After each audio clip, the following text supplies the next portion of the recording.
今日王爷犒赏女眷，如今咱们人齐整着，这外面的轿子又是谁的呀？这底院这么大，容得下咱们，自然也容得下故人。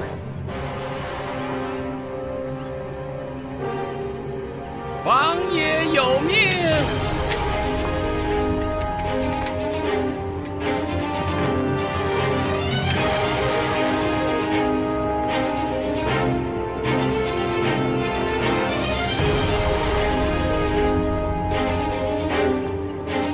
王爷有命，本王在公子邸久经年月，内眷贤而有惠，贤而有德，功不可没，理当重赏。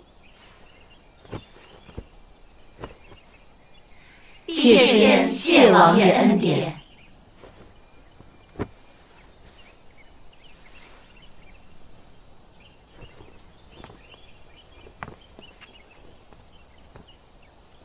侧夫人洛氏，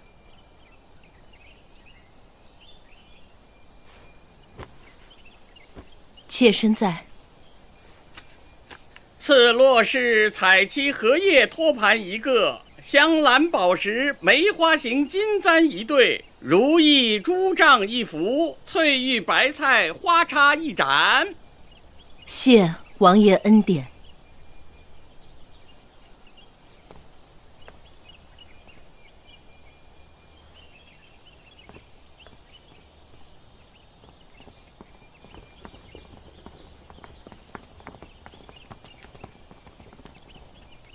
王爷果然敬重夫人，这次品比刚刚的要贵重得多。回夫人，这些赏赐并非是给您的。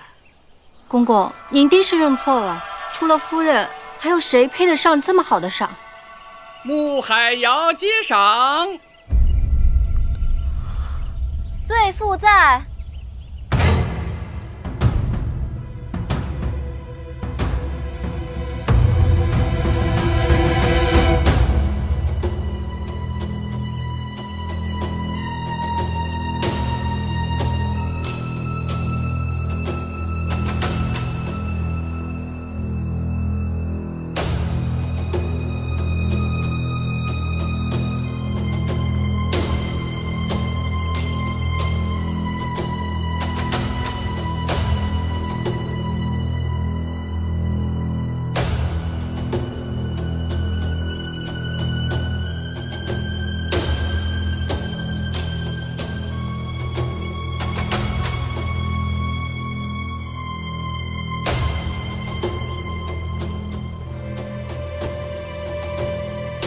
赐穆海瑶玉雕屏风1扇，紫檀雕花纹盖盒1个，八骏马象牙雕摆件1对，寿山石雕葡萄摆件1个，紫釉窑变鱼尾瓶1对。罪妇叩谢王爷。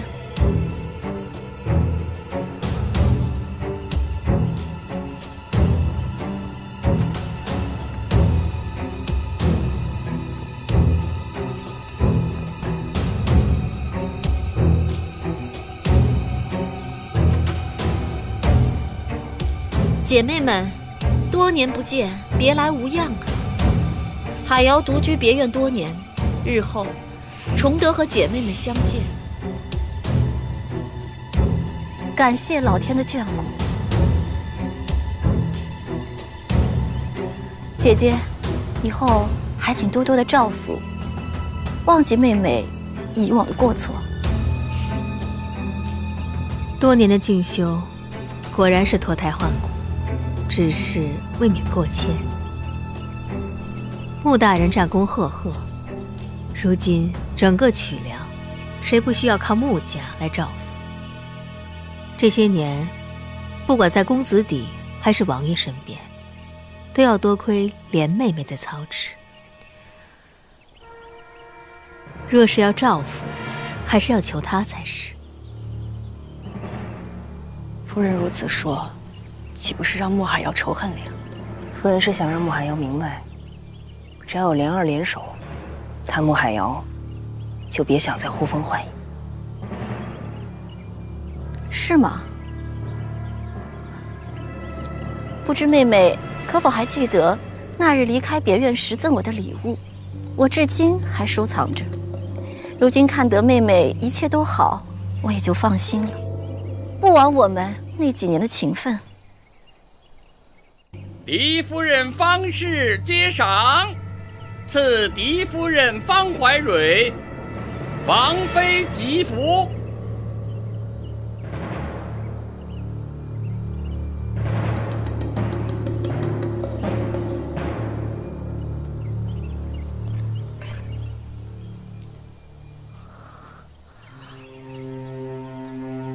难怪王爷最后才赏夫人，恭喜夫人，贺喜夫人，恭喜夫人，贺喜夫人。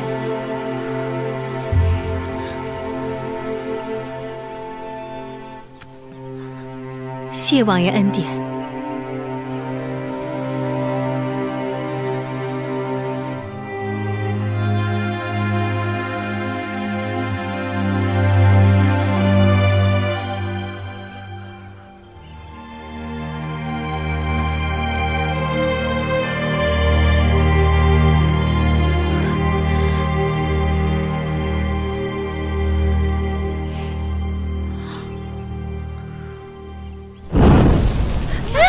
怎么着火了？着火了！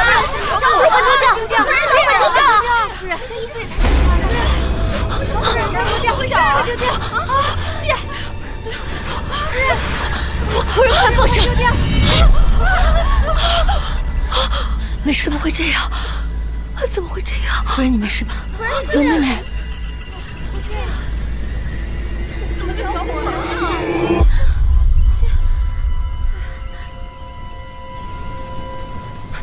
你们快看，吉服烧出了莲花的形状。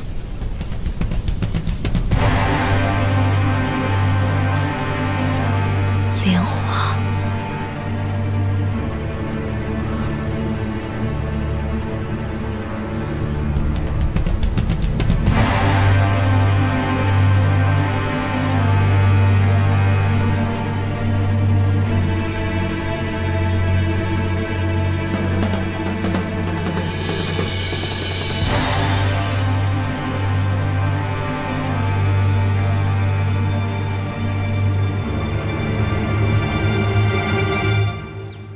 这么邪门的事儿，好好的王妃吉服怎么就着火了呢？就是说呢，竟然还烧成了莲花形状。妾身不明白，姐妹们怎么都去看莲夫人？难道就因为她名字里有个莲字？自然不仅如此，你们两个入府晚，怕是还不知道，这莲夫人和先王妃十分相像，所以老王爷才会对莲夫人另眼相看。而他俩相像的其中一点便是独爱莲花。难道是老王爷显灵，想让莲夫人做王妃？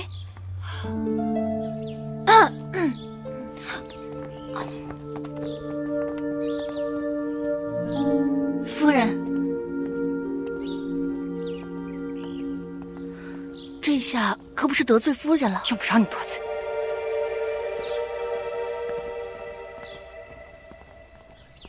夫人的脸色可真难看，也难怪盼了这么多年的王妃吉服，眼看到了手里，却眼睁睁看着烧成了灰。徐良川，你怎么看？这吉服自然自是因为白灵，这倒不难猜。只是单单烧出一朵莲花的形状，倒也是奇了。无论他用了什么法子，莲夫人这步棋总是高明，大庭广众，悠悠之口。夫人就是再名正言顺，也敌不过老王爷，敌不过天意。只是小的在公子邸这么多年，也没发现莲夫人有这么大的野心。公子已经成了王爷，今非昔比了。可惜啊，就算他野心再大，手段再高，这王妃也只能是夫人。您说什么？王妃视我们为眼中钉，我们竟然要助她？她又何尝不是我的眼中钉？可如今洛青莲是王爷心尖上的人，要是让她再得了王妃，还有谁还能动她分毫？以后在王府的日子还长着呢，要是连谁是最强和谁是最恨都不能分清楚，那就白白在别院待了16年。如今的莫海瑶，连16年的屈辱都能容得下，又怎么会容不下一个他？夫人，夫人，小的斗胆问一句，您为何就没想过您自己呢？如今王爷处处仰仗穆大人，若您真想要当王妃，这即便是王爷不愿意，也不是没有一丝可能的。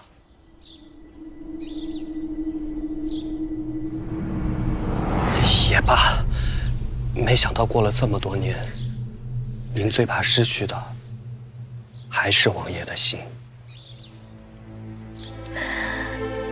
他的心，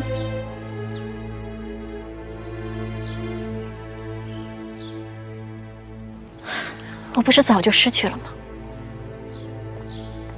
夫人，方才不知道为什么公子弟各院都派人送了礼物过来，奴婢也不知道怎么回事儿，暂时都给收着了。等夫人您回来做主。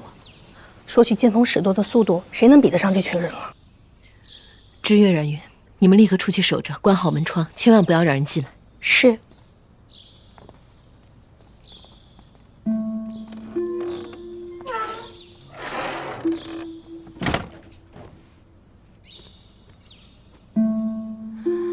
好你个小妮子，神不知鬼不觉，做出这样大的事，竟连我和柔妹妹都瞒下了。怎么，想等做了王妃才告诉我们不成？此事并非二位姐姐所为。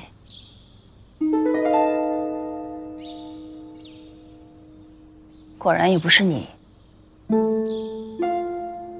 夫人待我不薄，况且她操持公子弟多年，向来宽和公正。王妃之位实至名归，我又怎会有贪图之心？方才我正在奇怪啊，两位姐姐为何会如此冒失？果然，另有其人。难道是穆海瑶？看他方才的样子，倒像对你还念着几分情分。姐姐未免太不了解穆海瑶了。她若是还念着情分，定会暗中扶持，又怎么会在夫人面前叙起旧情？如此明显，不过是想让夫人误会她与莲儿勾结罢了。哼，这么多年过去了，她还是这么的无情无义，哪有什么永远的朋友和敌人？想来唯有这句话，才是出自她的真心。柔姐姐，你放心，16年了，什么情什么恨呢，我都已经忘了。如今的生死荣辱，皆与我无关。奇了，不是你我，又不是穆海瑶，还会是谁呢？无论是谁，必定是身份尊贵之人。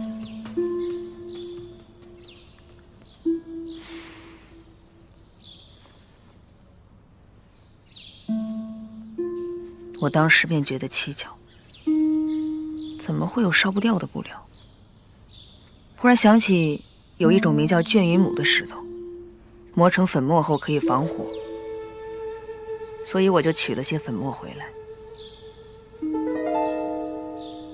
这绢云母并不易得，寻常人家是寻不到的。唯一能得到之处，只有王府的仓库。此人到底是谁？为何要助你？这哪是助我？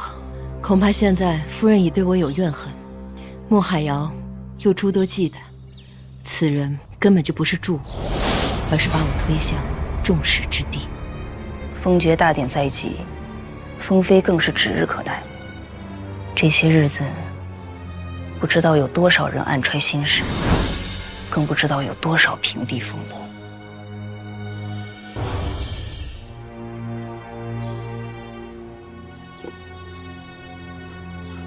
你做得很好，夫人，奴婢不明白。夫人往日要除掉洛青莲，皆是因为她阻碍了公子的袭爵之路。可如今新公子已经，您为何还要盯着洛青莲？是啊，我败不可怕，怕的是不知败于何人之手。这几日以来， 10几年间的事情一一从我脑子里流过，我忽然看清，公子每一次的败局，竟没有一次少了洛青莲。他不仅是信公子的头脑，更是他的心魂。是我急公忙了心，竟到此时方才明白，我败给的不是信公子，而是他的女人。奴婢懂了，若是除掉洛青莲，信公子便孤掌难鸣了。可不久后便是封爵大典了，还来得及吗？怎么？你怕没有人比我更着急吗？方怀忍是绝对不会留着他到封爵大典那天的。只要公子沉住气，登上安王之位的，未必是贺连熙。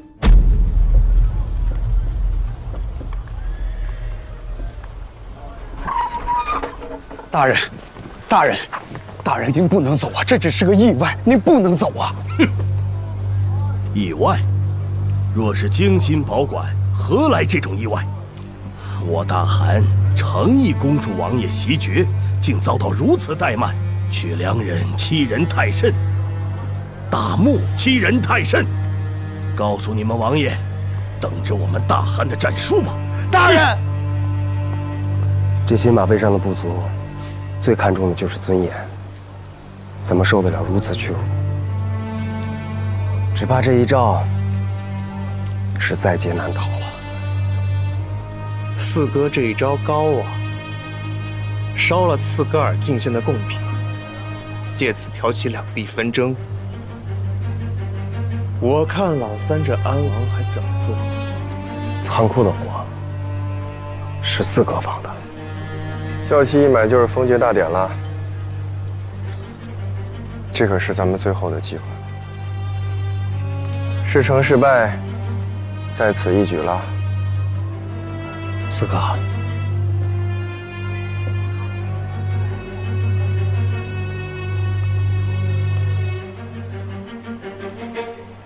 没什么。你小子最近气色不太好啊，我那有上好的鹿茸，今天差人给你送点去。上菜吧。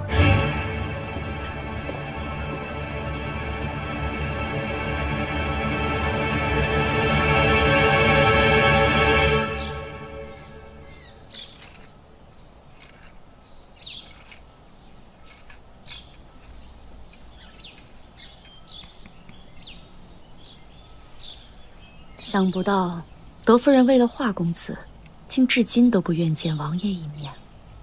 王爷也是他10月怀胎所生，同为骨肉，没想到竟然这样偏心。王爷现在想必应该非常难过吧？夫人不好了，四个儿的贡品被烧了，使臣已经一怒之下离开曲梁，听说要下战书呢。你这便入府去瞧瞧吧。吉服之事还是要由你先说才好。走。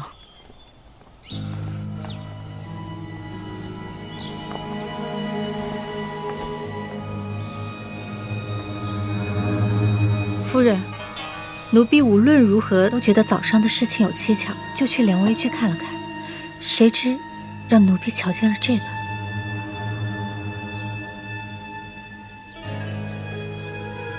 奴婢已经打听过了，此物名叫卷云舞。对呀，我为何忘了？如今证据确凿，您贵为王妃，就算王爷再宠爱洛青莲，也一定能够为您做主的。王妃，我还能当王妃吗？您是嫡夫人，洛青莲只是个典宝署小官的女儿，如何能够与您相争？是吗？若是要家世显赫才能当王妃的话，那穆海瑶呢？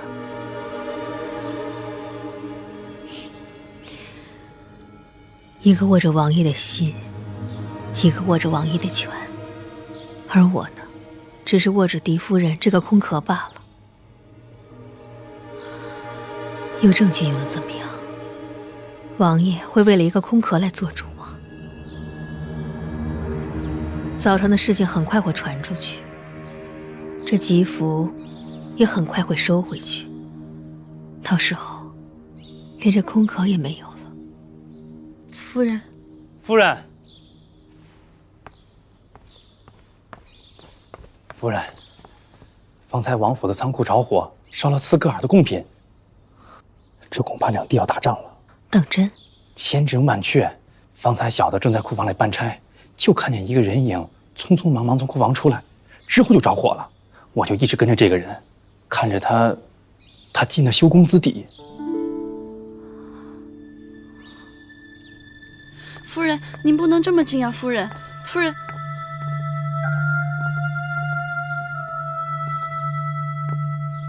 你们都下去吧。是谁得罪了三夫人？啊，瞧我这记性，哪还有什么三夫人呀？恭喜了，多年夙愿一朝得偿，如今该叫您一声王妃了。不必了，我尚未封妃，也不一定是王妃。再说，有此夙愿的，又何止我一个人呢？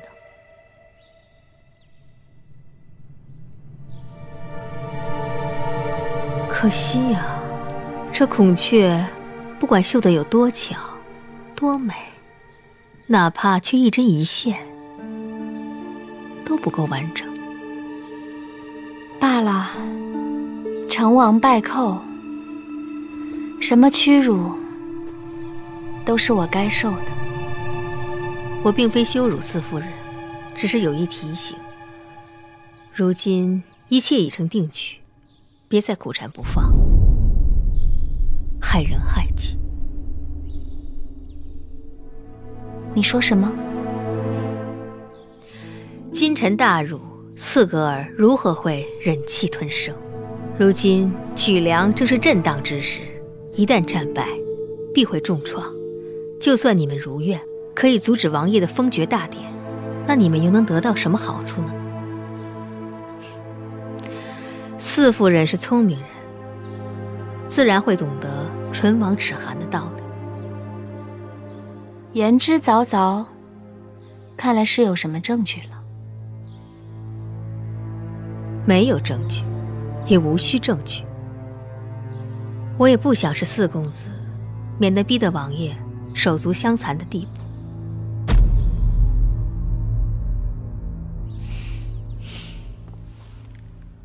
此事我全当不知，希望四夫人以后以曲梁为重，三思后行。不知您的孔雀还有几针几线？现在不是王妃不要紧，就怕永远都做不成，对吗？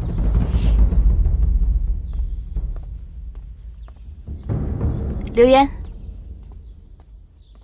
夫人，公子可回来了。夫人莫急，公子历来事事和夫人商量，或许此次袭爵失利，觉得无颜面对夫人。无颜，究竟是无颜，还是革新？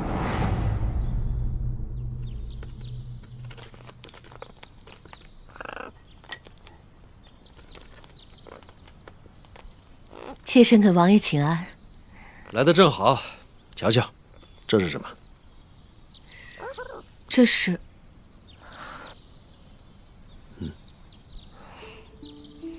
18年了，鹦鹉还在，锦芳嬷嬷的坟前却已是草木成林了。锦芳嬷嬷死后这几年，都是余德常养着她，我都喂了她7天了，一声都不叫。看来你是念旧主了，是吧？禽鸟尚且有情，人却有暖不热的心。贡品被烧已是虽大，可最让王爷伤心的，还是德夫人。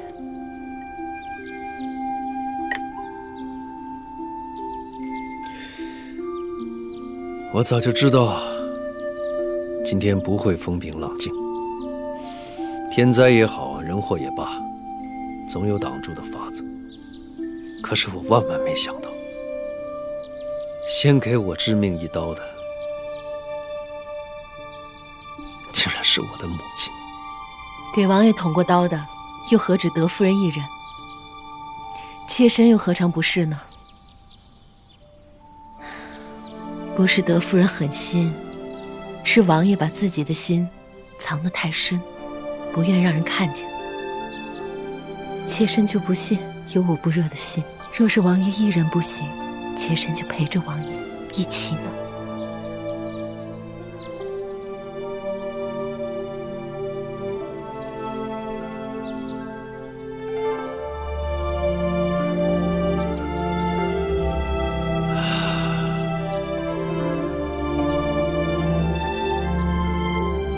跟了我这么多年，你从来都只是受苦。如今袭爵了，我想给你最好的一切。可是方家曾经是曲梁的旧主，在曲梁根深蒂固。这王妃的位子，王爷，有件事情妾身不得不说。今天早上，王爷送给夫人的王妃吉服。王爷，宜公子从边疆回来了，快让他进来。三哥，哎，小嫂子，好久不见，出事了。什么事？我刚回来便听说了贡品被烧，在火场发现了一个摔碎的白绫瓶子，还有。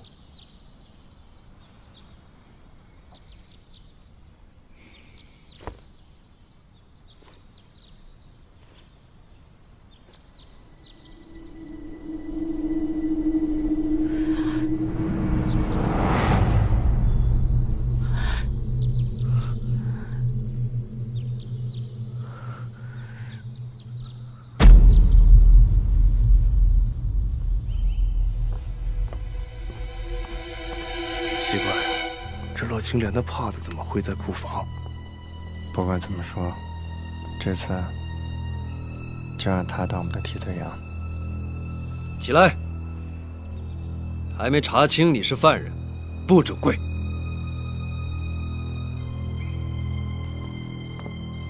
王爷，难道库房中找到的不是莲夫人的帕子？是她的帕子，没错。莲夫人，你身为王爷女眷，为何会出现在库房，还遗失了手帕？这虽然是她的帕子，但却不是一件不易得的东西。若有人有心栽赃，也不是难事。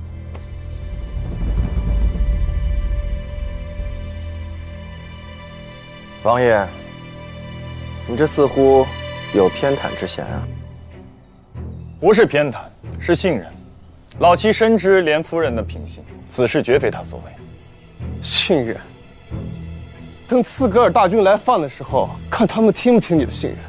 况且，毕竟今时不同往日，就算认识再久，又怎知他不会变？直公子说的没错。如今王爷贵为曲梁之主，而妾身也不再是公子邸的夫人。人越往高处走，越容易迷失自己，变得贪婪无度。妾身只想问一句：妾身贪的是什么？烧毁贡品，挑起两军之争，对妾身有什么好处？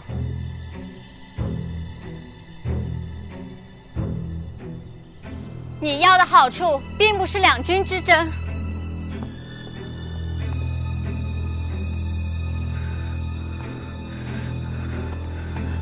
王爷，奴婢斗胆，恳请王爷替我家夫人做主。做主？你家夫人怎么了？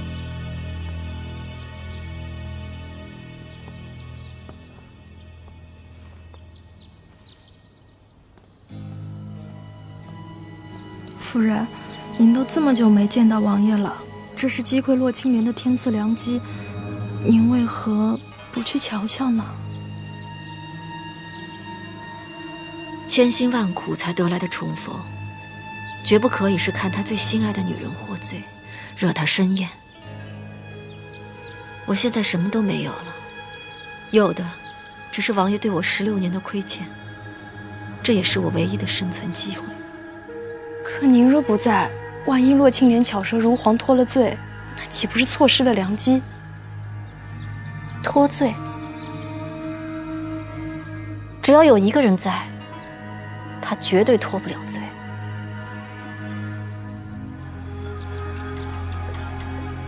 我家夫人被有心之人欺辱，当众火烧了王妃吉服。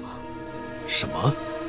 今天一早，王爷亲赐给夫人的王妃吉服，竟然一打开盒子就见风而燃，而且还烧出了一朵莲花的形状。罪了！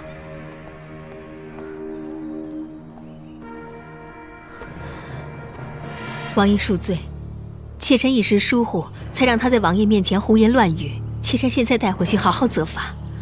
罪了，还不跟我走？夫人，你不能再这么忍气吞声了。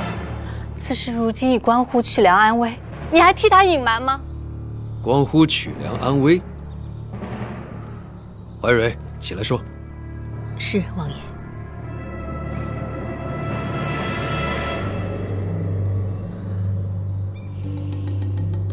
刚才吉服被烧之时，妾身还以为是先王显灵，亲自为王爷挑选王妃人选，直到妾身在莲微居发现此物。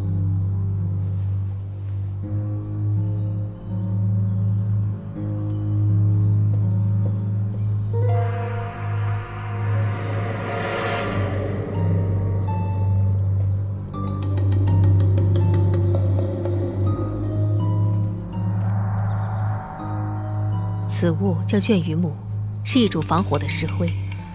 卷羽母只藏在府内的仓库里，刚才让人涂在吉服上面，不久仓库就着火了。妾身想尽办法想为莲妹妹脱罪，可是我真的没有办法相信这一切只是巧合。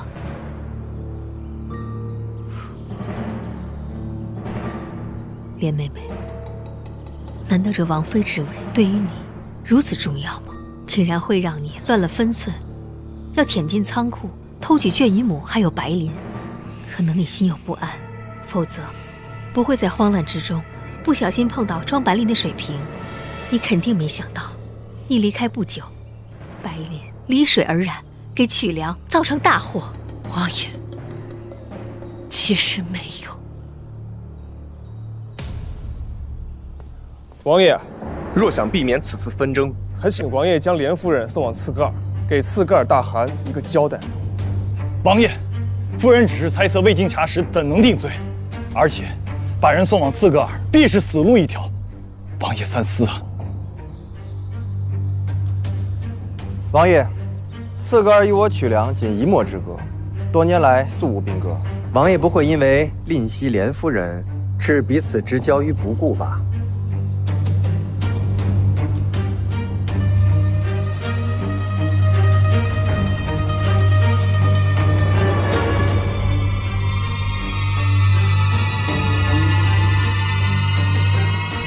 将莲夫人幽禁于城里院，查实之后再做处置。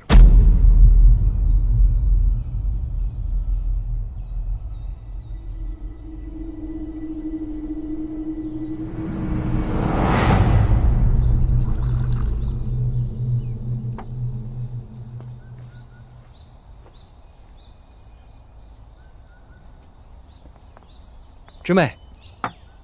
公子去哪儿了？闲来无事，跟老五老六出去闲逛了逛。去哪里逛了？昭辉院、王府仓库。看来公子一点也不闲呀。为何不与妾身商量？明明可以借刀杀人，为何要抛头露面？若是被抓到证据，岂非引来杀身之祸？师妹，我是想……公子什么都不用想，一切自有妾身替公子打理。是，一切那你听夫人吩咐。妾身绝对不会让公子失望的。炖了汤，这就给公子盛来。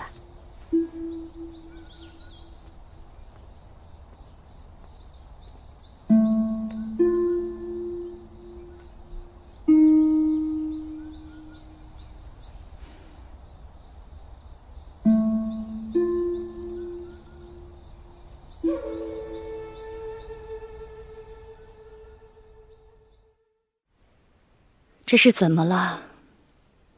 眼看着王爷袭爵，总觉得好日子就要来了，怎么就到了这一步？有人盼，就有人怕，怕的最厉害的，就是最沉不住气的。你是说夫人？那白绫瓶子和手帕都是。方家是曲梁旧主，他比任何人都不愿两军交战。可一切既然木已成舟，便不如顺水推舟，栽赃莲儿。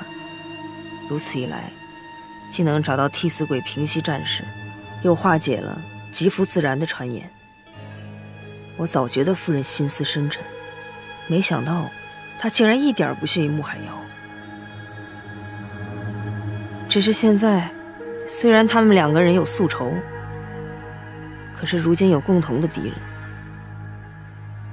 只怕莲儿日后的日子定会更多艰险。若是此时不能证明清白，又哪里有什么日后？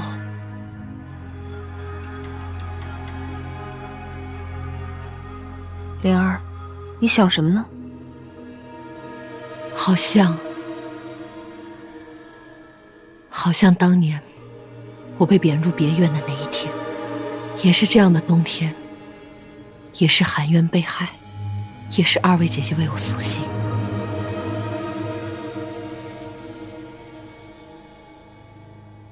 当时我万念俱灰，不仅仅是因为丧子之痛，还因为我最在意之人，他不肯信我。而今天又肯不肯信？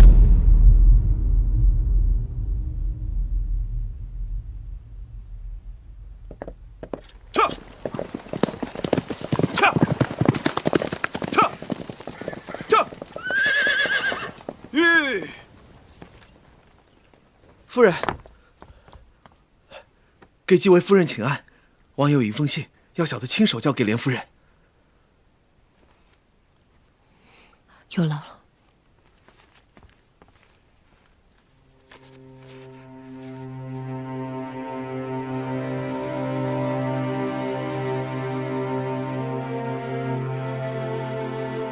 信你，救你。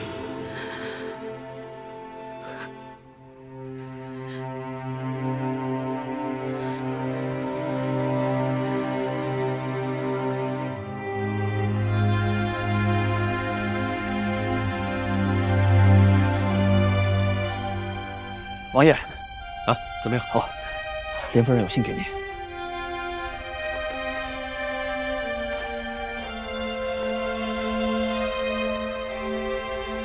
谢你，祝你。王爷，莲夫人还有一句话让小人禀告您。她说，为了曲梁的安宁，她宁愿前往斯格尔。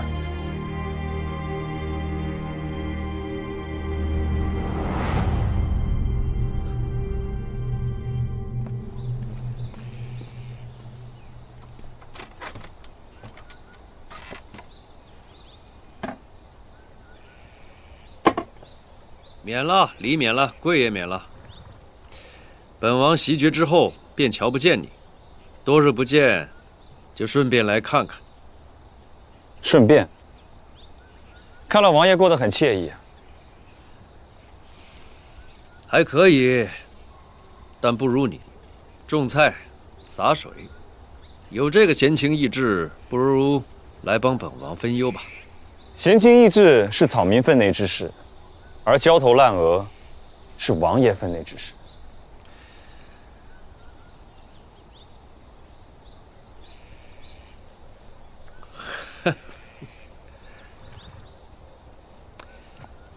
本王果然没有和你白交一场。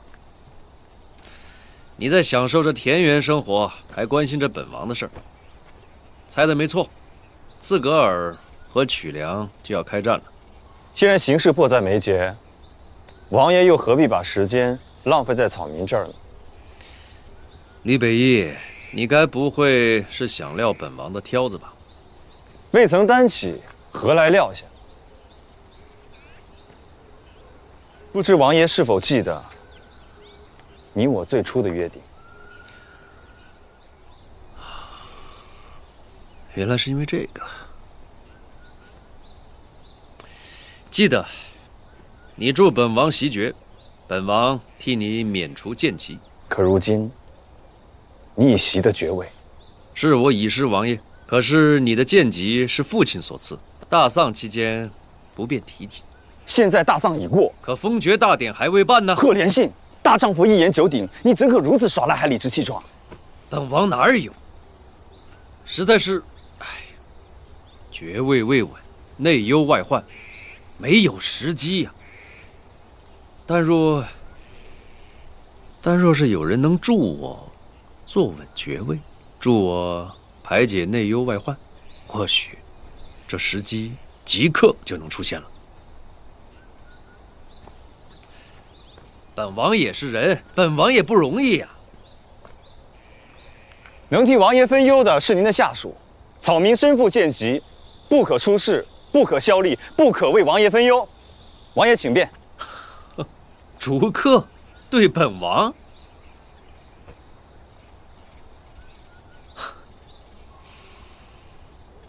好。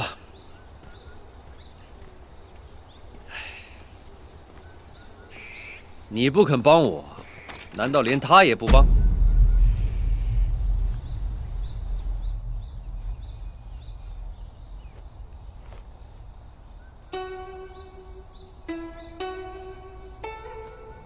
别哭了，只是去一趟刺格尔，等事情查清楚真相之后，我自然会回来的。哎呀，别哭了啊，别哭了。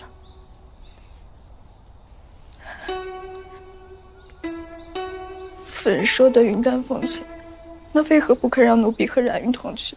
分明就是知道凶多吉少，怕连累我们。有句话是奴婢不应该说的。王爷既然信您救您，那和刺格尔痛打一战便是，何必还要将您关在这城里院？只怕相比爵位和夫人，王爷到底是看重爵位多一些。不许胡说！王爷现在已经是曲良之主，自然和做公子时的考量是不一样的。您想着曲良，可旁人又有谁管？狄夫人为了除掉你，竟不惜放火烧贡品。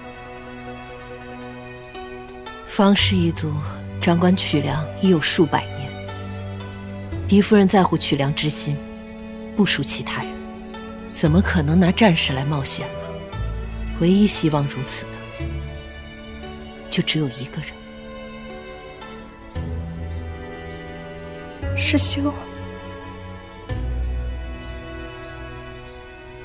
夫人，王爷出兵了。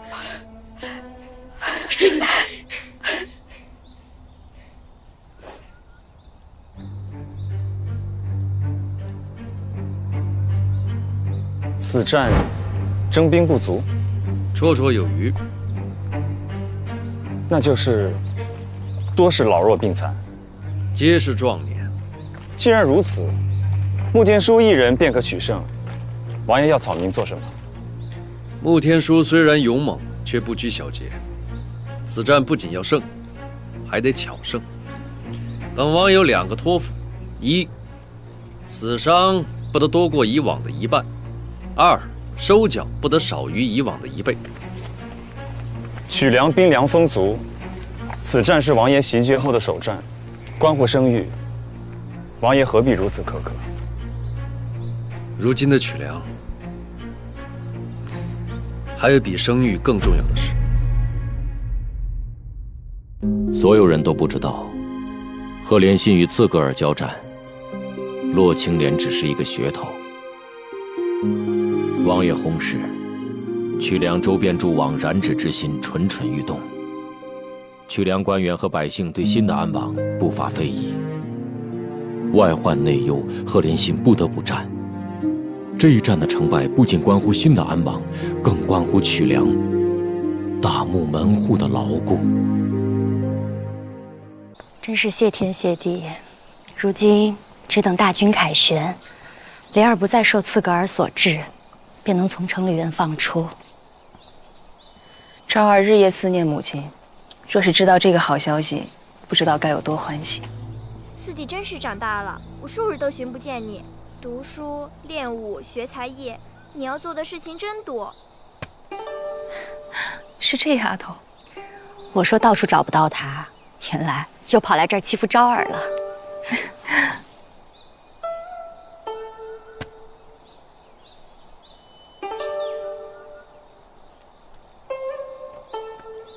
香凝，我姐姐又哪里不顺心了？郡主找不着想要的东西了，正憋着气呢。找不到想要的东西，姐姐想要什么，昭儿一定帮你找到。兔子。兔子？我养的那几只小白兔都是红眼睛，可我更喜欢黑眼睛的。想找你帮我抓几只，薛氏来了几次你也不在，我便去找柔姨娘。柔姨娘可比四弟疼我，我的事她无一次不尽心的。兔子，柔姨娘抓到了？倒是给我看了几只黑眼睛的，可怜全身上下也都是黑色的。原来抓来了几只黑兔子。柔姨娘，柔姨娘，母亲，柔姨娘，柔姨娘抓不到的，昭儿便能抓到了。恐怕也抓不着，那便让他在风筝上装满萤火虫吧，那样晚上也可以放风筝了。这季节哪里有什么萤火虫？你呀，还是孩子心性。昭儿比你稳重得多，自然不会陪你胡闹。是昭儿太老成，女儿还比她大2岁呢。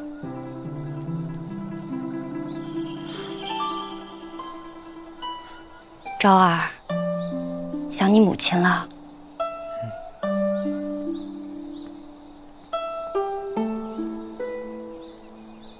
快了，她很快就可以回来了。真的？真的？太好了，太好了，太好了！我马上就能见到我母亲了。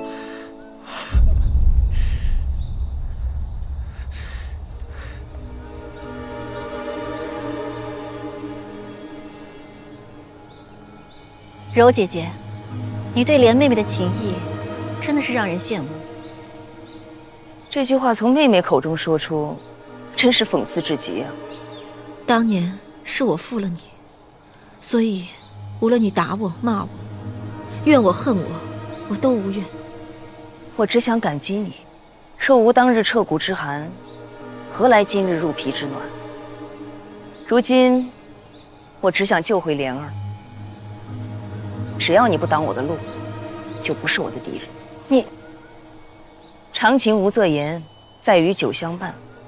我许继柔从不是什么愚善之人，负我一次的人，终会一负再负。想不到真心之人都离我而去，穆海瑶啊，你还剩下什么？难道我真的错了？王爷，又有战报。读。吕北义料事如神，仅凭500骑兵连烧斯科尔3座行营，一改战局。王爷，我们胜了！王爷曲梁胜了！王爷，好，传我军令，立刻发送军粮，犒赏大军，让他们一鼓作气，乘胜追击。斯格尔气数已尽，我等今天定当全力以赴，决一死战。能拿到策论人头者，赏银1000两。决一死战！决一死战！决一死战！决一死战！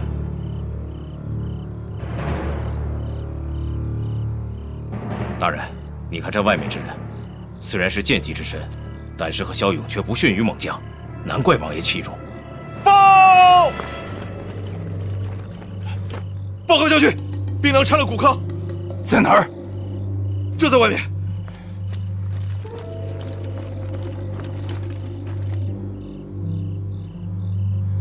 我等将士如何决一死战？说清楚些。我曲梁大军与刺格尔决战1个昼夜，我军溃不成军，一败涂地。怎么可能？本是胜利在望，谁料军粮中发现了谷坑。怎么可能呢？谁可扛？小乔，是。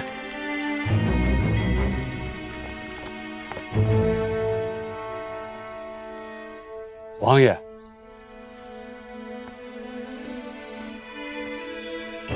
王爷，此战我军元气大伤，恐难扭转战局，只怕刺格尔乘胜追击，进犯我大漠。以下官之意，不如趁胜负未分，主动求和，方为权宜之计。求和的好，对应何战何才，不能求和便要交出洛青莲，老三怎么舍得？等到屈良兵败，君上怪罪下来，看他还如何坐视安稳。四哥，好计谋。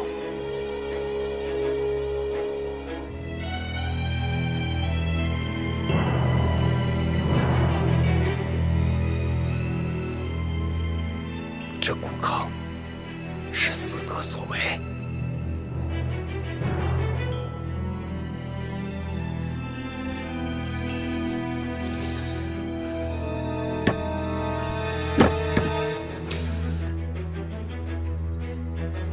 如何求和？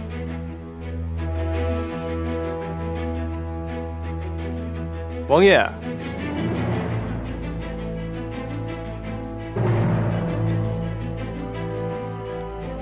王爷迟迟不发话，莫不是舍不得吧？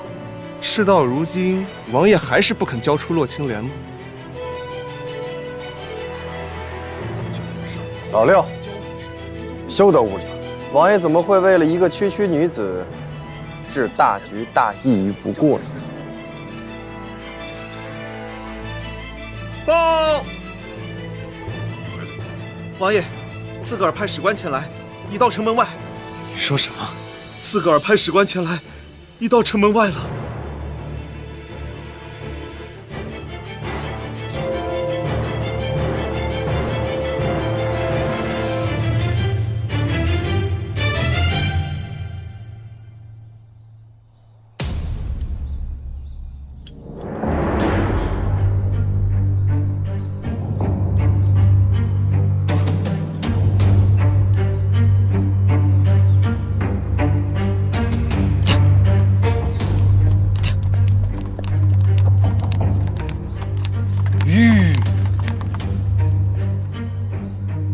刺格尔使官降临，我曲良自当以礼相迎，请随我入府暂坐歇息。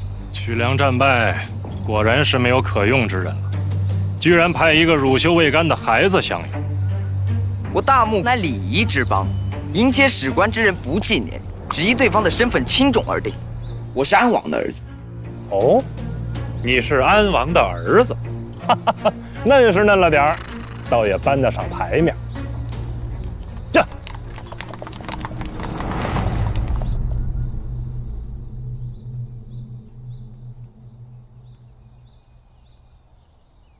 夫人，都休了1天了，歇歇吧。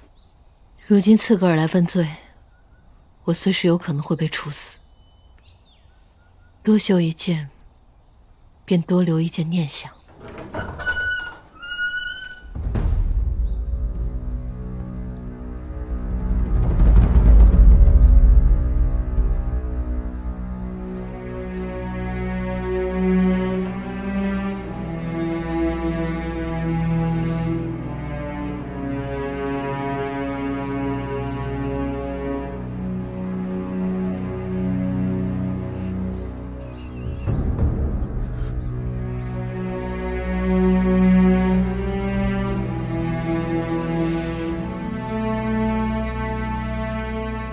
什么不哭？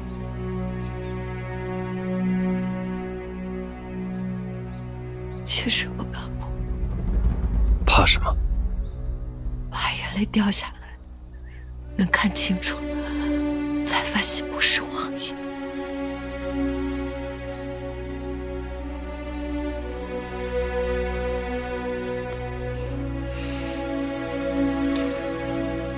丫头，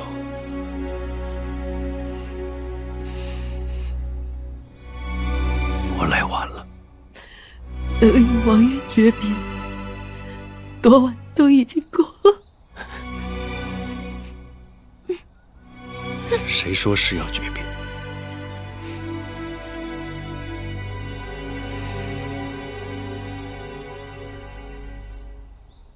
有我在，没有人能动你，没有人能动曲辽。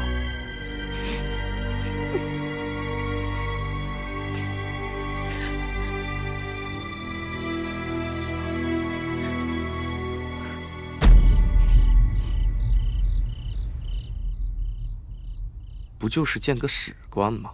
怎么连女眷都出来抛头露面的？就算是败下阵来，也不至于这么低下吧？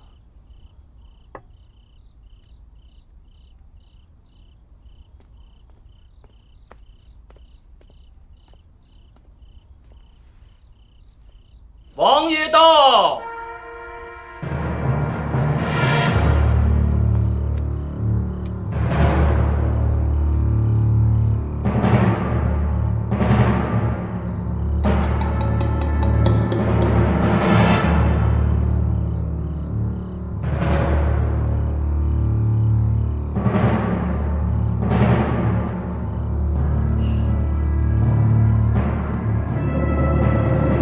都请坐。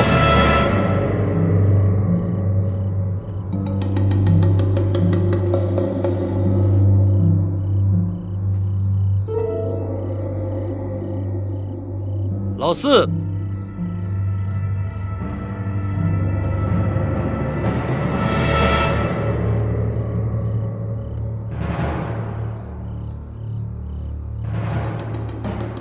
王爷，此为本王的四弟，为人和善，广有善缘。老王爷在世时，众官员皆夸他聪明能干，品行端正，宜为世子。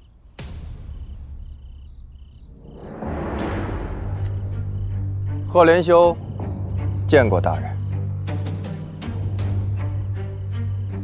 老五，王爷，此为本王的五弟，善骑射，善经营，是诸公子里的首富。若把银子都拿出来，足够供5万大军半年之用。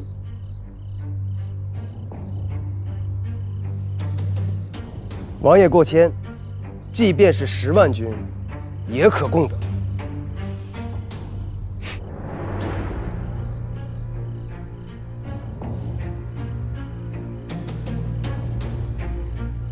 贺连总见过大人。老八，王爷，此为本王的八弟，为守护大墓，鞠躬尽瘁，战无不胜。若非旧疾在身，无法出战，此番胜负可另当别论。贺连化见过大人。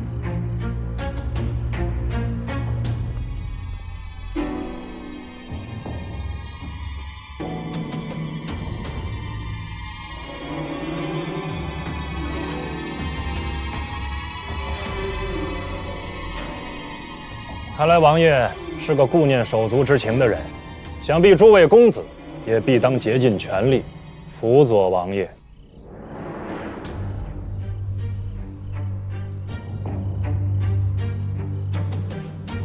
他们既是我的亲兄弟，在曲梁也身负要职。他们忠的不是本王，是我大墓，是曲梁。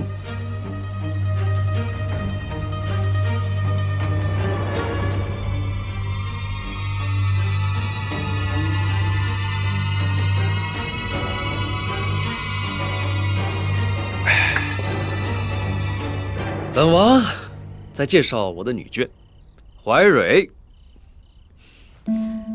妾身在。此为本王的嫡夫人，原是曲梁方氏长女，秀玉名门，人善勤俭。本王能够袭爵，与她操持公子邸不无关系。妾身见过大人。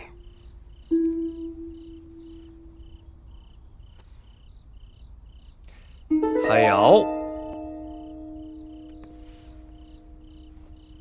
妾身在。此为本王的侧夫人，其父贵为2等公，其兄你们认得，大将军穆天书。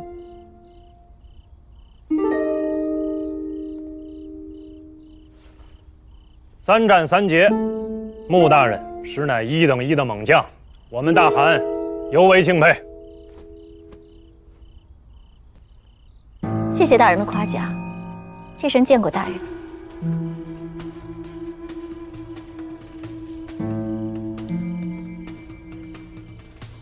想不到曲梁能人济济，就连王爷身边的女眷，个个都是人中翘楚啊。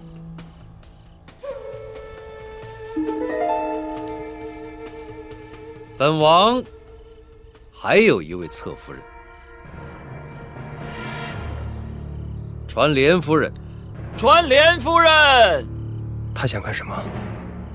不会想把他交给史官吧？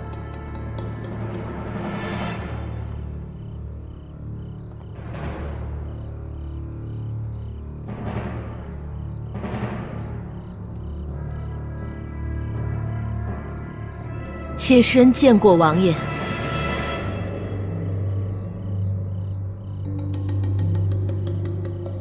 她是莲夫人，也是火烧贡品的疑犯。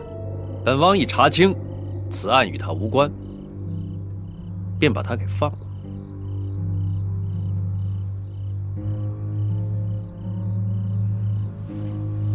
怎么可以轻易的放了他呢？如此强硬，分明是不把我自个儿放在眼里，真是欺人太甚。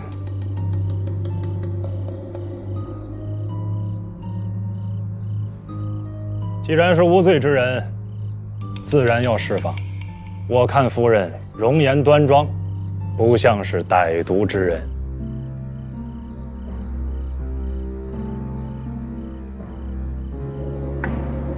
妾身见过大人。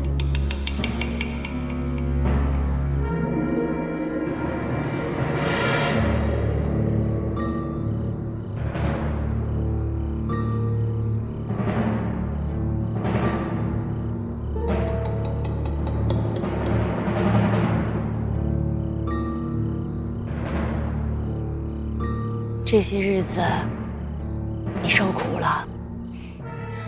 我没事儿，让2位姐姐费心忧神，为妹妹受累了。有王爷为你做主，什么事儿都值得了。只是王爷这么做，会不会得罪史官？奏乐，圣魂舞起。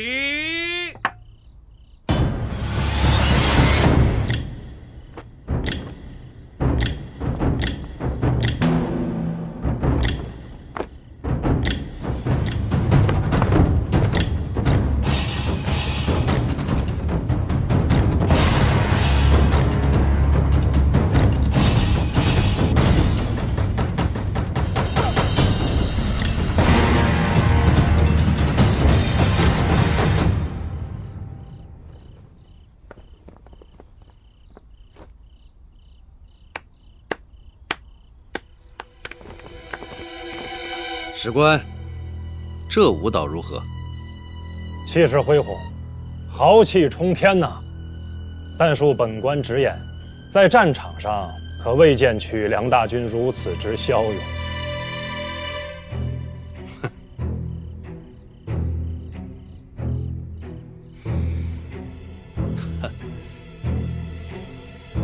本王刚袭爵，诸事未稳，待日后，并不会如此。莫非王爷想继续再战？依王爷之意，是想血战到底。本王并非恋战，可此战若败，曲梁将永受刺格尔所制。但王可败，曲梁不可败，曲梁的豪气也不可败。王爷可是忘了，以现在曲梁之兵力，很难与我刺格尔大军抗衡啊。战场胜负，并非只看兵力，更是士气。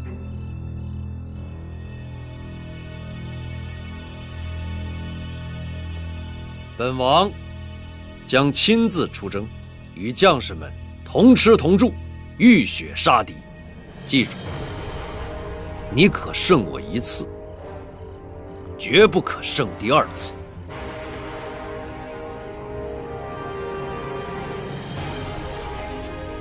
身陷逆境，却不卑不亢，不输威仪，实属不易。王爷，王爷说的没错，我曲梁绝不受人所制。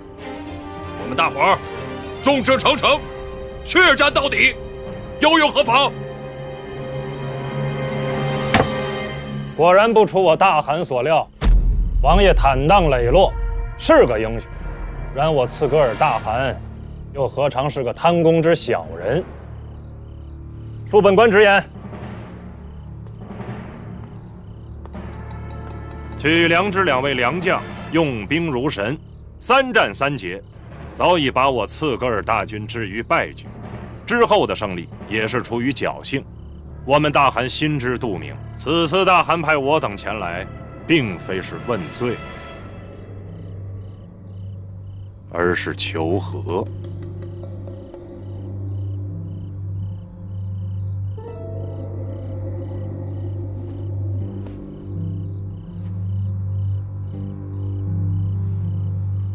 刺格尔大汗诚意向安王求一贤德女子，许作王妃。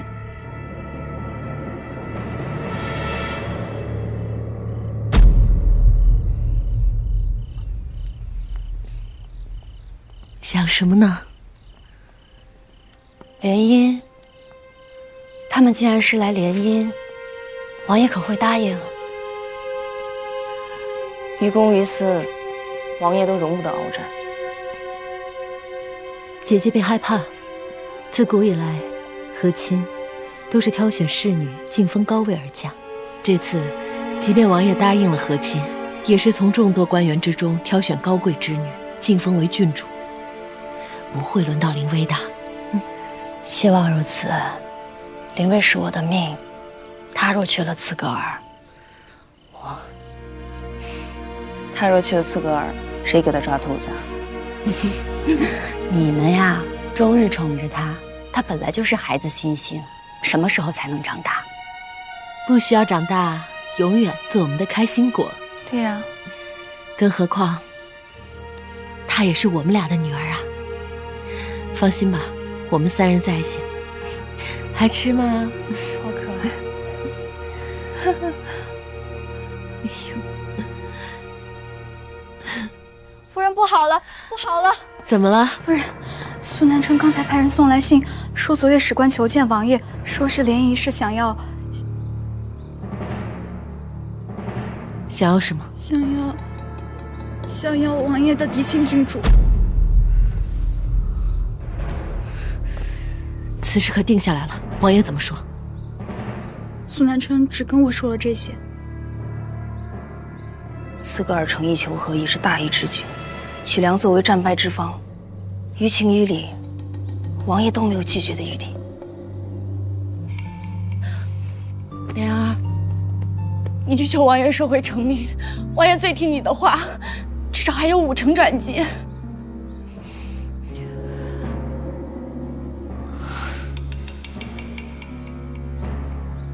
你不愿意去？不是。是啊，这是惹王爷生气的事。可是我人微言轻，娘家亦无权无势，我除了求你这个10几年的姐妹，我还能去求谁？哎，别气，别气，我去求王爷。真的啊，莲儿，我和林薇的命全部都交给你了。只会照顾好他。是，莲儿。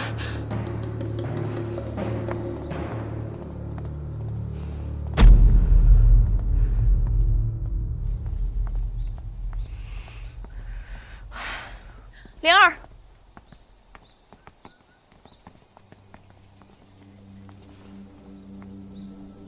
你可知狄夫人为什么要这样做？我知道。你明知道还是要去。你可知道这门亲事已成定局？你若执意求情，只会让王爷对你失望至极。我知道。你可知这府里有多少人对你虎视眈眈？你若失去王爷的庇护，定会成为众矢之的，加倍凶险。我知道。那又为什么要去？我对凌薇的疼爱绝不逊你一分。可是莲儿，我们能活到今天，靠的不是感情用事，而是一次次的审时度势，苦苦忍耐。如今你冒着失去一切的风险，去做一件毫无胜算的事，值得吗？若我失去你和蓉姐姐，纵使我拥有一切，又有什么意义？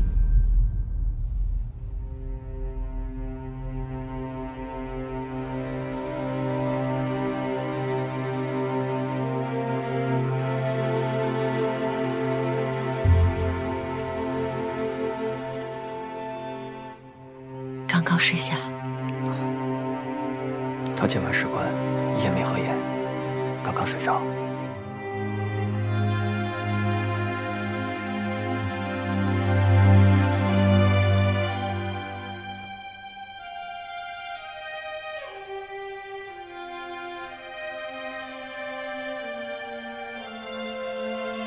这是王爷说，这是灵薇郡主学刺绣时绣的第一个荷包。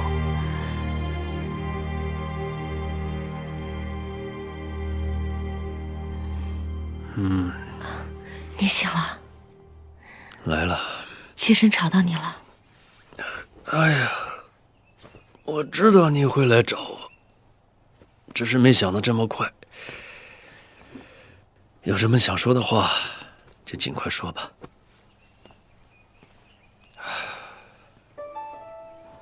王爷曾经跟妾身说过，你说凌薇就是你的开心果，你烦心的时候见到她，心情就会舒朗很多。你还说她是你心尖上的一块肉，儿女之中就她一个，让你牵肠挂肚。是啊，只有她一个。可为何王爷现在又忍得下心，舍得让他风雨3000远嫁大漠？本王也舍不得，可本王答应了父亲要。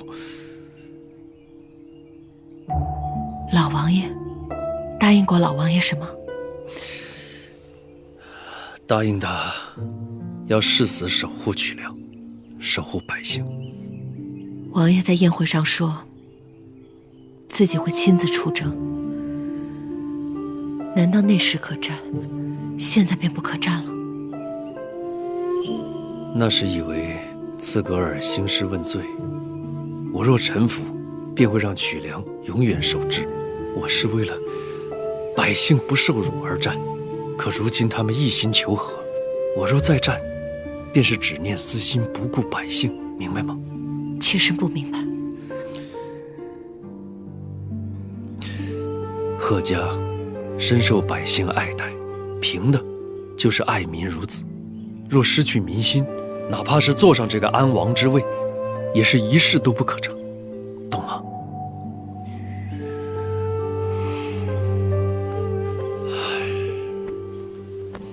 妾身就算粉身碎骨，也愿和王爷一起守护好曲梁。但求王爷放弃远嫁灵薇这条路。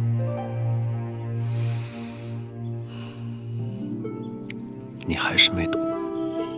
苏南春在。夫人累了，送她回去吧。是。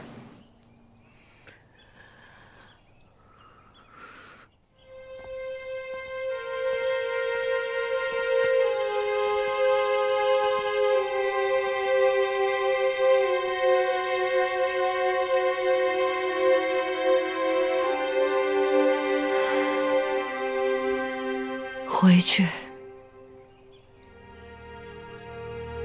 容姐姐心急如焚，我怎么忍心就这么回去？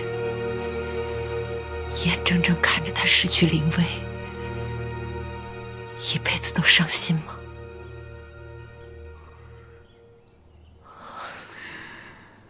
列夫人，王爷的事情，小人本不该妄言。小人斗胆有个主意，任是史官自己调的，若是他自己改变主意了呢？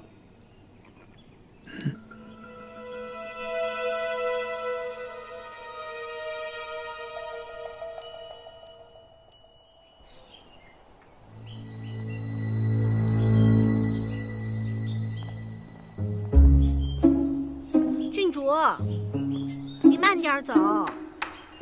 郡主，你慢点儿。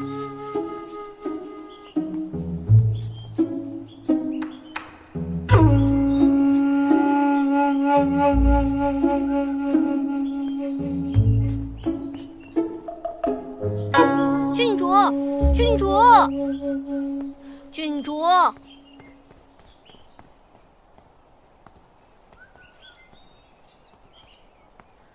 王妃贵为刺格尔，女子之最，自然是需要端庄大度，母仪天下。其实随便一个女子便可的。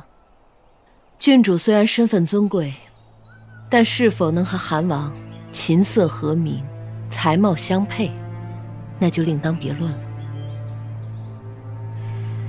即便不配，那又何妨？夫人未免也太小看我们大汗了。求亲不是为了沉迷女色，而是为了不再兵戈相向。于刺格尔，于曲梁，都是民心所想。郡主无论美丑，人贵在心。只要郡主心地善良，策伦大汗必定终身相爱互敬，不离不弃。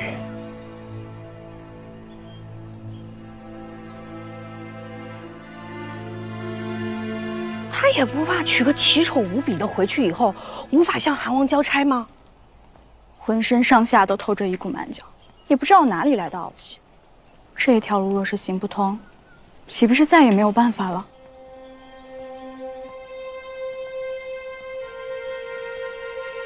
有了园子，就没了曲梁。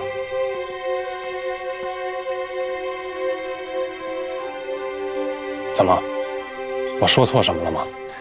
我只是在想，一名史官竟然有如此的见地。求亲，不是为了沉迷女色，而是为了不再兵戈相向。于刺格尔，于曲梁，都是民心所想。一个史官，竟然直呼韩王的名字，难怪他见地非凡。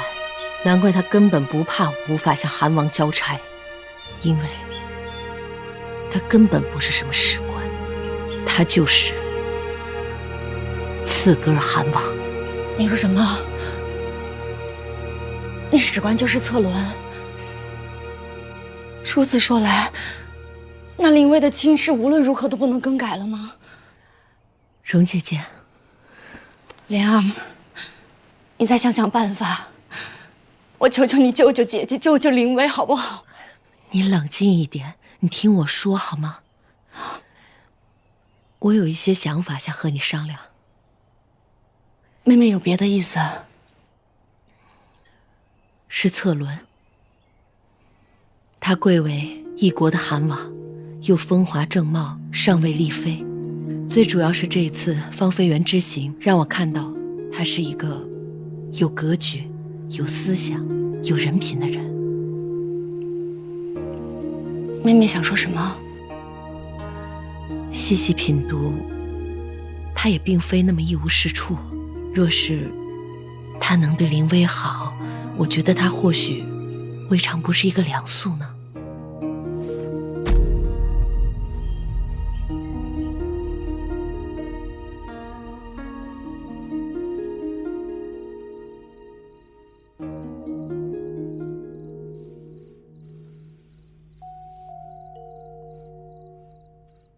这头发多好，黑得像墨，亮得像夜里的星星。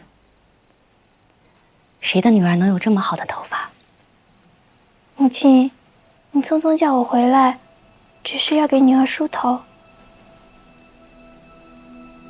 梳头，打扮，母亲以为这些如吃饭般平常，却没想到会有这么一天，能亲手照料自己的女儿，竟这样设置。母亲，母亲半生懦弱，现在不一样了。母亲从来没有像现在这样过，浑身都是力气。来，母亲给我的女儿穿衣服。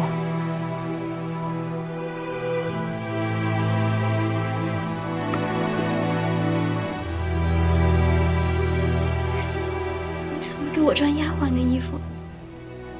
别多问了，快把衣服都穿好。再装扮一下。母亲是想让女儿逃。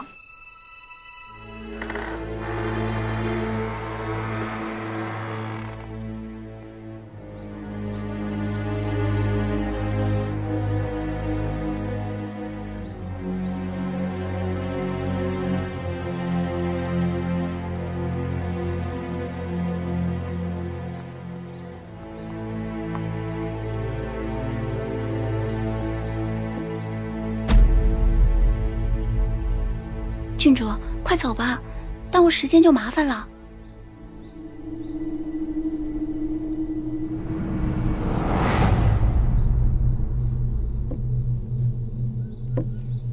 启禀王爷，所有陪嫁次品、随行衣冠、粮草等一概齐整完毕，皆在门口待命，等待及时启程。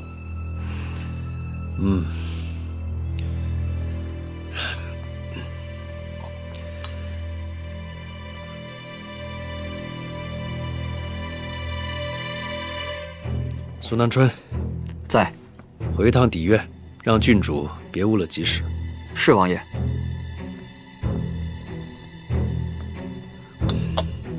王爷不必心急，郡主与母亲告别，想必总有些提己话要说。吉时未到，我们等的。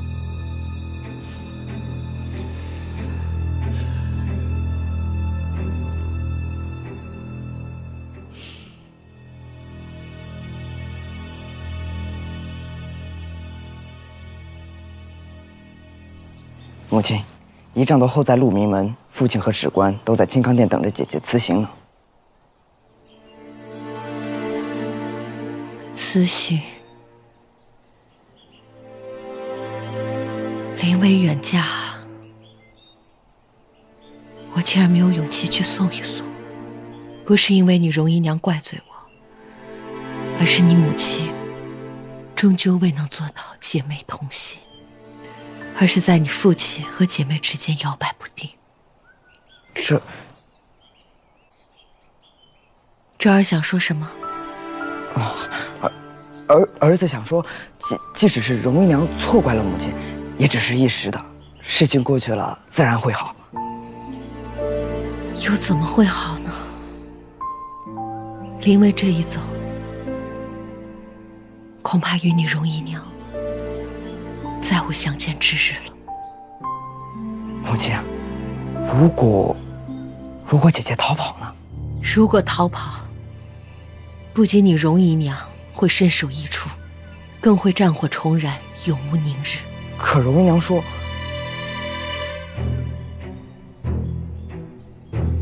你容姨娘说什么？儿子该死。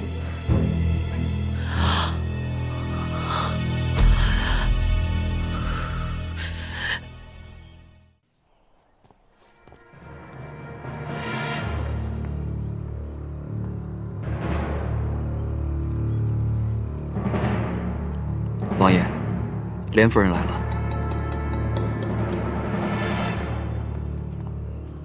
妾身见过王爷。人呢？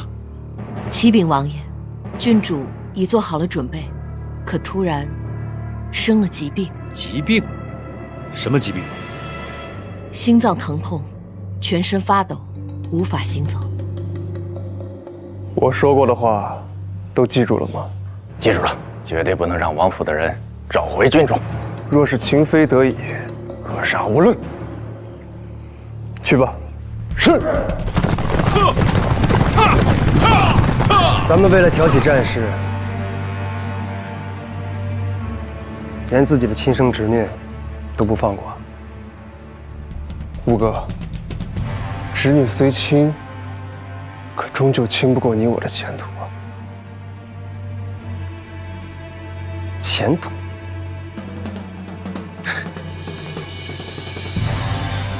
前途？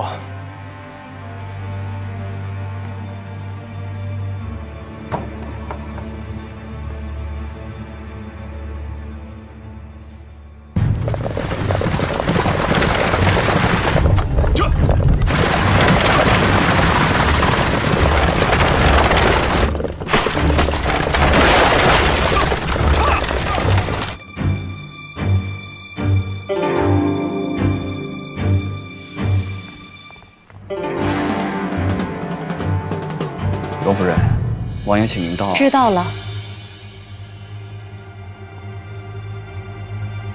走吧。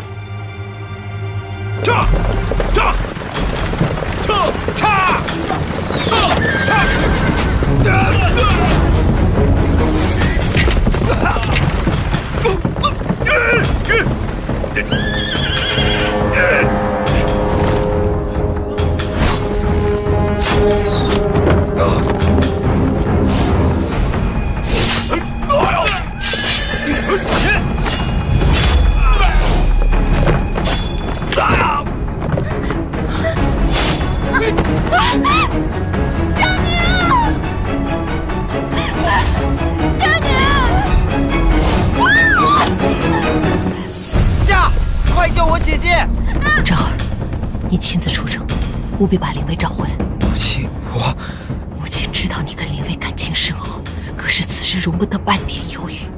灵薇不回来，性命不保。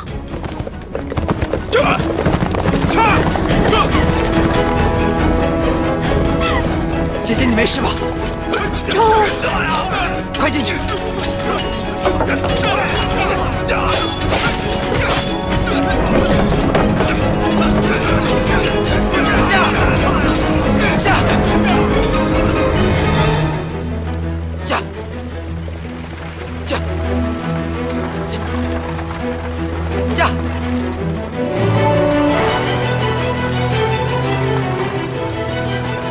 姐姐，你怎么哭了？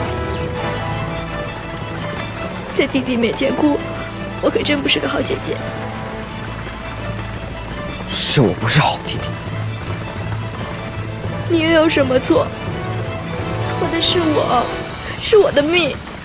我只希望我没有生在王府之家，只希望父亲没有继承爵位。玉。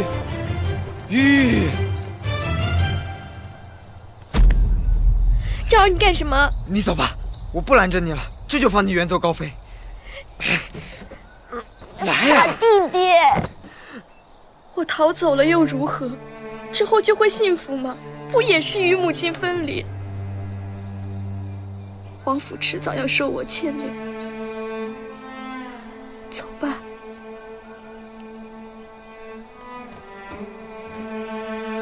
姐姐，小时候，爷爷对我说过一句话：曲良有许多孩子，他每天操劳政事，就是为了让那些孩子可以吃饱、穿暖，快快乐乐地玩耍。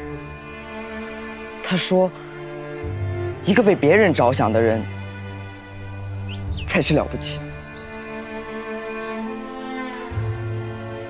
好弟弟，姐姐明白了。姐姐，我向你保证，日后错伦要是敢欺负我，我一定带兵灭了刺客，再把你接回来。走吧。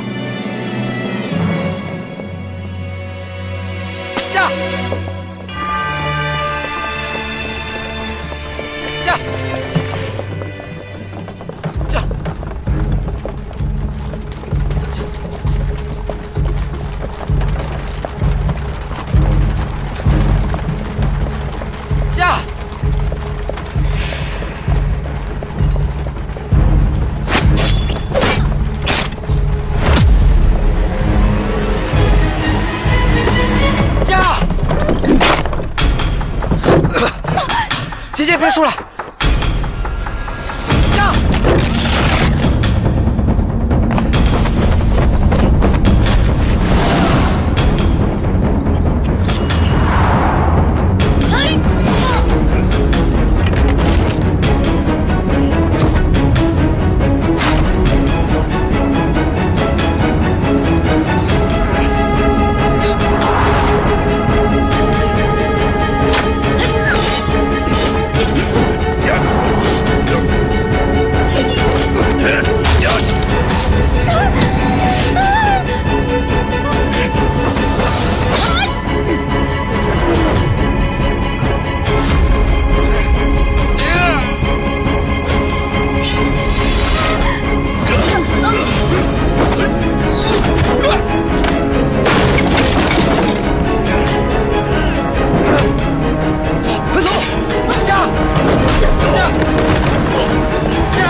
三哥，事到如今，往日过错已无可挽回。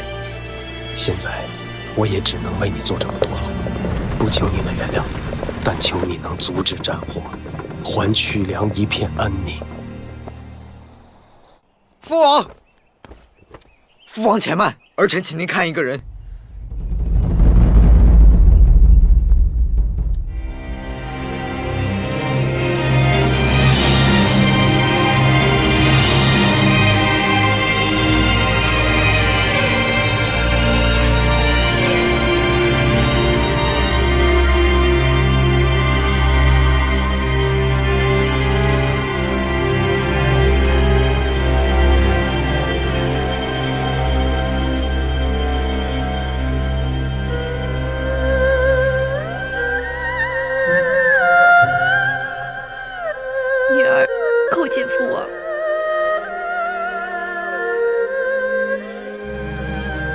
修治征战，惠及苍生。王大汗，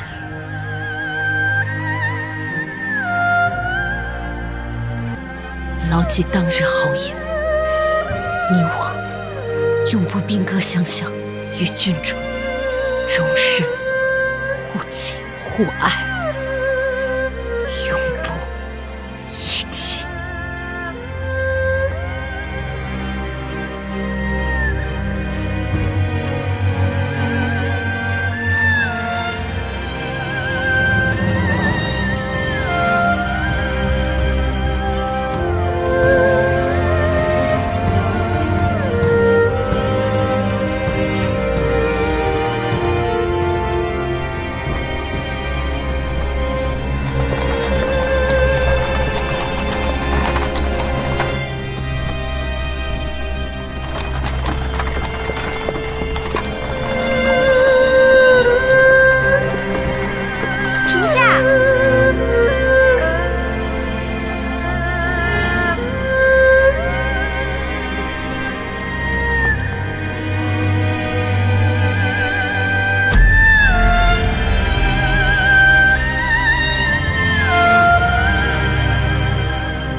母亲她怎么了？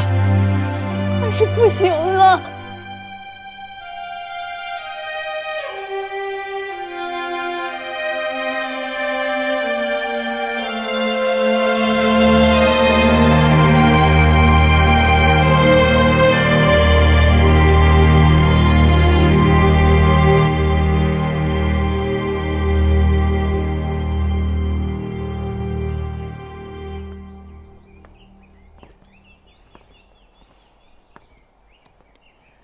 医官，荣姐姐她……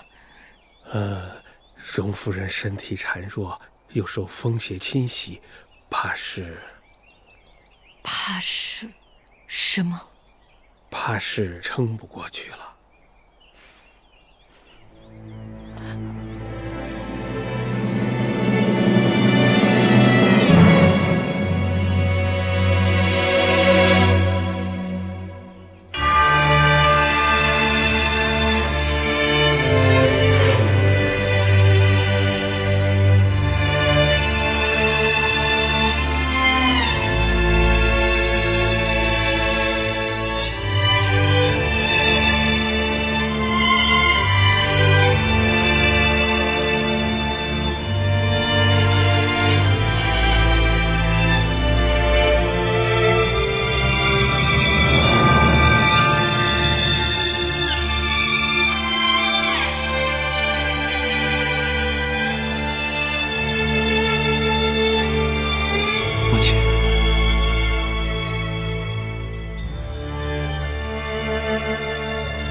夫人，你一宿没睡了，要不然先回去歇息一下吧。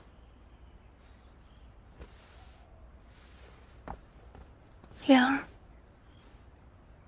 莲儿，柔姐姐，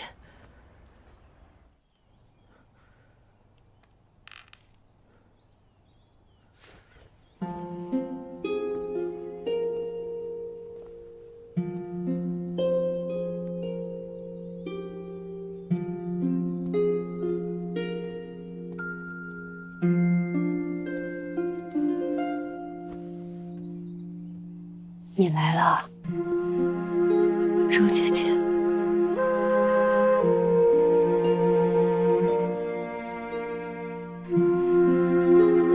别哭，人总有一死。我这一生无伤无痛，最后有你们陪在我身边，已经知足。终究是我没有劝动王爷，我也没能够让林微远走高飞。姐姐，是我对不起你。不说这个了，来，陪我下一盘棋吧。不下，你累了，不下。平日我总是事事依你，事到如今，你别依我一回，好不好？好，我下。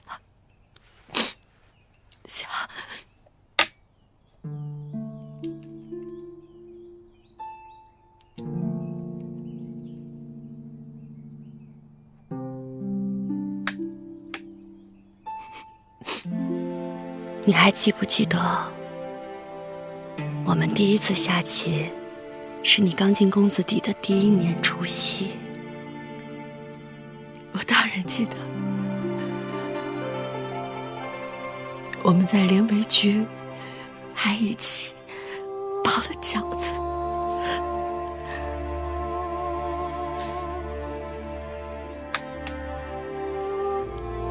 可还记得是谁赢了？自然是姐姐赢了。这么多年，你一直都是棋胜一筹。那天，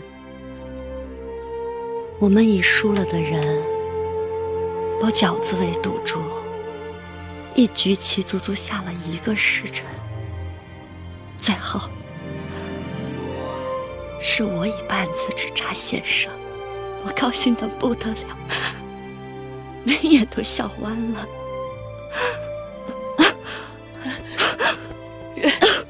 别说了，别说了。你说，平日里看我倒挺稳重的一个人，怎么为了这点小事高兴成这样？其实你不知道，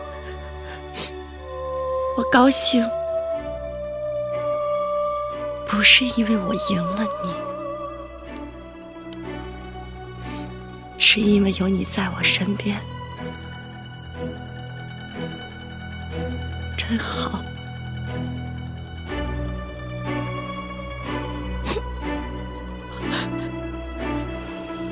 你以为我不知道？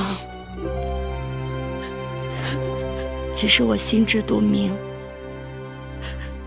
并非我的棋艺高你一等，而是你为了哄我高兴，次次输我半子，永远都是半子。只要姐姐，只要姐姐高兴，输赢没有任何关系。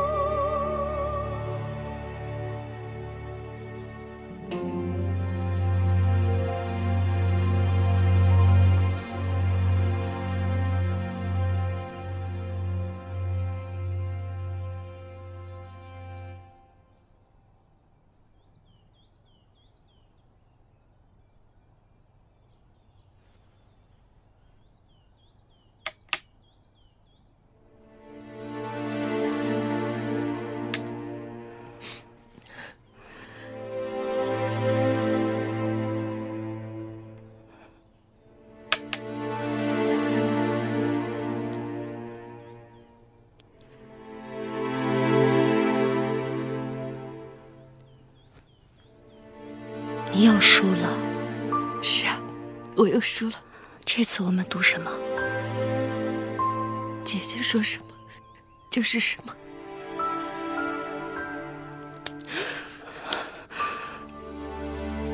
我要你承诺，一定要辅佐王爷稳固爵位，让我曲梁更加强盛，大木更加强盛。唯有这样，我的灵位才不会被刺客儿欺负。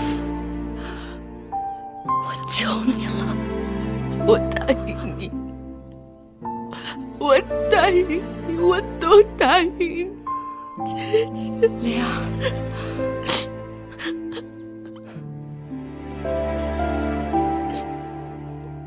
记住你说的话，记住你说的话。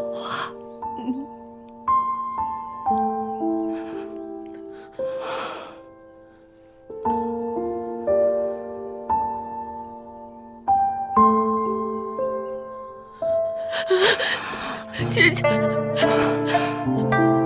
莲儿，记住你说的话。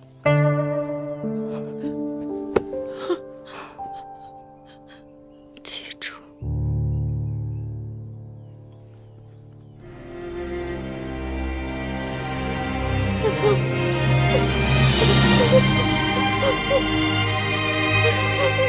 为什么要丢下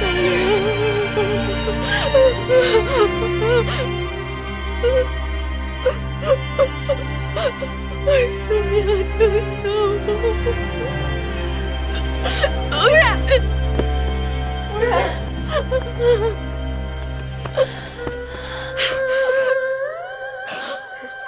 夫人，你不要莲儿，是不是？你不要莲儿。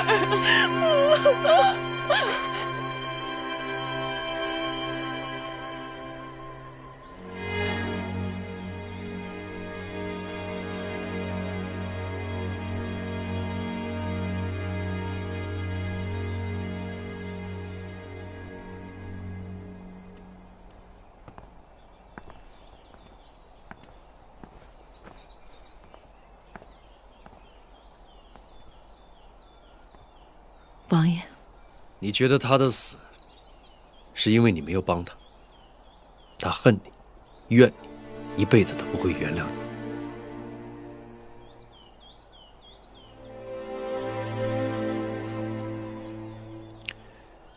母亲一句话也没和我说。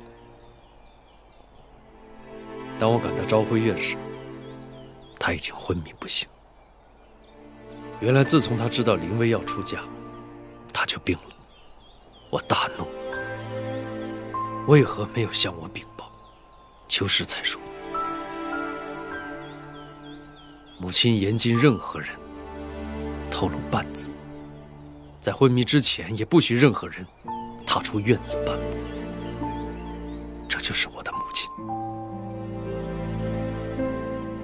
何其残忍！人之将死，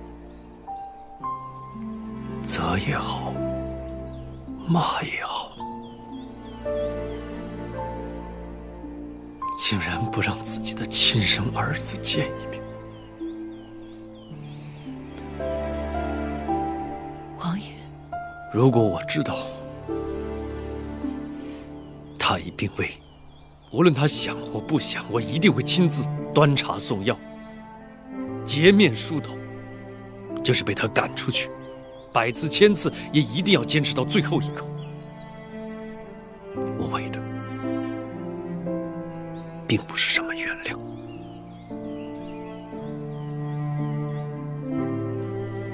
为的就是不要像现在一样抱憾终生。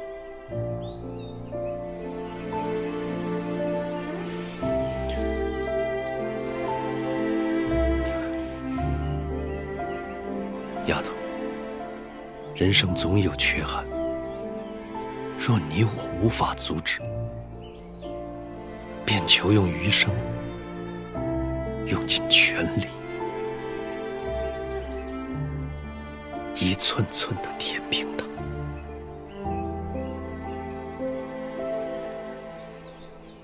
容姐姐，你放心吧，我会陪着王爷壮大曲梁，